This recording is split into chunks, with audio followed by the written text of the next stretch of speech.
Assalamualaikum warahmatullahi wabarakatuh. Alhamdulillahirabbil alamin. Anak-anak sekalian, mari kita panjatkan puji syukur dari Allah Subhanahu wa taala. Alhamdulillah anak-anak sekalian dalam keadaan sehat, demikian juga mudah-mudahan keluarga dan bisa bertemu dengan pembelajaran PAI untuk kelas 7 pada pertemuan yang ke-6. Anak-anak sekalian, kita masih melanjutkan materi tentang toharoh, ya, toharoh. Dulu sebelumnya kita membahas tentang wudhu, cara berwudhu, ya, kaifiah berwudhu yang membatalkan wudhu dan lain-lainnya. Dan anak-anak sudah diberikan tugas untuk memperagakan wudhu dan kemudian hasil syutingannya bisa dikirimkan lewat WA ke sekolah atau ke Pak Mursid. Untuk pertemuan kali ini kita masih pada pembahasan toharoh, tetapi untuk tata cara toharoh yang lain, yaitu tayamum, ya, atau kita menerangkan tentang bertayamum. Yang pertama, pengertian tentang tayamum. Tayamum itu artinya al-qasdu atau menyengaja. Maksudnya apa? Maka pengertian menurut istilah adalah menyengaja menggunakan debu yang suci untuk menghilangkan hadas sebagai pengganti wudhu dan pengganti mandi wajib. Jadi yang perlu digarisbawahi bahwa tayamum ini anak-anak bisa fungsinya sebagai pengganti wudhu, juga bisa pengganti mandi wajib karena hadas besar. Ya, dua-duanya itu bisa diganti dengan tayamum. Nah, sekarang sebab-sebabnya boleh tayamum, sebabnya apa?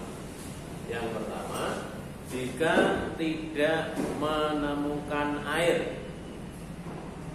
Bisa saja karena mungkin persediaan air sudah tidak ada, atau mungkin air dari PDAM macet lama, atau mungkin sedang dalam perjalanan naik kendaraan umum, kereta api atau bis misalkan, terus kita mau melaksanakan sholat di dalam kendaraan, maka bisa bertayamum, dan itu berarti juga sulit untuk menemukan air.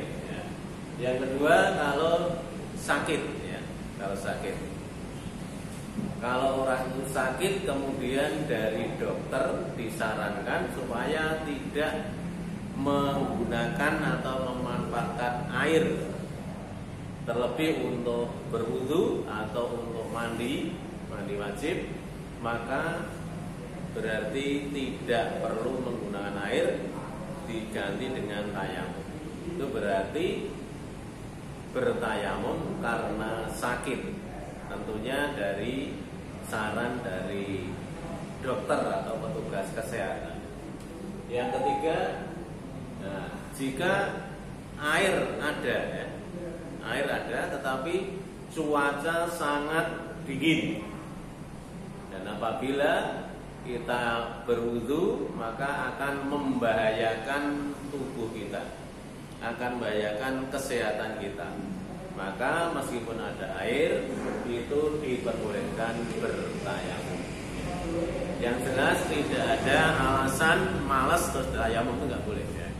Karena malas berwudu terus tayamum itu nggak boleh. Harus memenuhi syarat-syarat atau sebab-sebab itu. Kemudian yang ketiga, yang membatalkan tayamum, ya. Tayamum karena fungsinya sebagai pengganti wudu atau sebagai pengganti mandi wajib, maka seperti wudu juga ada yang membatalkan. Yang membatalkan tayamum apa? Satu, semua yang membatalkan wudu, ya. Setiap hal yang membatalkan wudu berarti membatalkan tayamum. Yang kedua, jika menemukan air, ya. Kalau yang tadinya sudah bertayamum, tiba-tiba kok ada air, misalkan sudah terlalu tayamum, kemudian air pump mengalir hidup lagi, ya, maka segera dibatalkan harus bertayamum, harus berwudu maksudnya. Tayamumnya dibatalkan harus berwudu. Selanjutnya yang keempat, tata cara tayamum. Ya, karena mohon diperhatikan. Yang pertama adalah niat. Niatnya cukup membaca Bismillah, Bismillahirrahmanirrahim. Kemudian yang kedua, menepukkan kedua telapak tangan di tempat yang berdebu. Ya, Bismillahirrahmanirrahim. Telapak tangannya bisa ditepukkan di dinding, ya. Ini papan tulis boleh, di meja, kemudian bisa jadi kaca. Kemudian di kaca kendaraan, bisa di jok kendaraan, di mana saja yang tempat itu sangat dipastikan sangat tidak ada najis.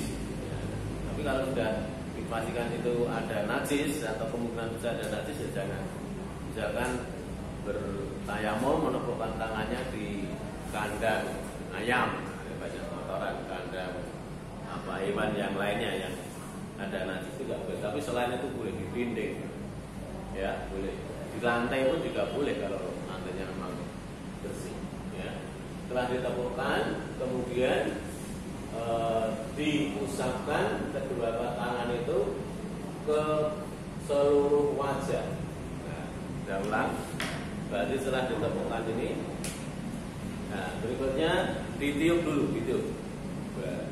Ditiup, tidak perlu kelihatan debunya yang keterbangan, yang penting ditiup. Kemudian diusapkan ke muka. Nah, ini. Setelah itu telapak kiri mengusapkan ke punggung telapak tangan, kanan ya, bagian kanan. Baliknya yang kanan mengusapkan ke punggung telapak tangan kiri. Ini sudah selesai, berarti sudah bertayamum, berarti sudah suci. Apabila melaksanakan sholat, berarti sudah memenuhi syarat-syarat dari sholat. Saya ulang sekali lagi, Bismillahirrahmanirrahim. Ya. Kemudian ditiup, kemudian diusapkan ke muka, kemudian ke punggung telapak tangan kanan, punggung telapak tangan kiri. Selesai.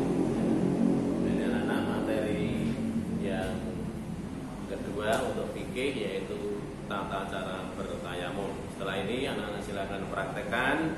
Kalau sudah baik silakan divideokan, kemudian hasilnya dikirimkan ke sekolah kepada langsung Pak Mursyid bisa, atau ke wali kelas masing-masing. Saya tunggu sampai pertemuan berikutnya, berarti mudah-mudahan bisa terpenuhi. Kalau ada hal yang kurang jelas, kurang paham, juga bisa dibuka di paket, juga ada tentang taharah tadi, mulai dari wudu sampai tayamum ada semuanya. Sekian, mudah-mudahan bisa dipahami dan bisa dipraktekkan anak sekalian, dan nanti segera bisa mengumpulkan tugas yang diberikan oleh Pak Mursyid. Sekian, assalamualaikum warahmatullahi wabarakatuh.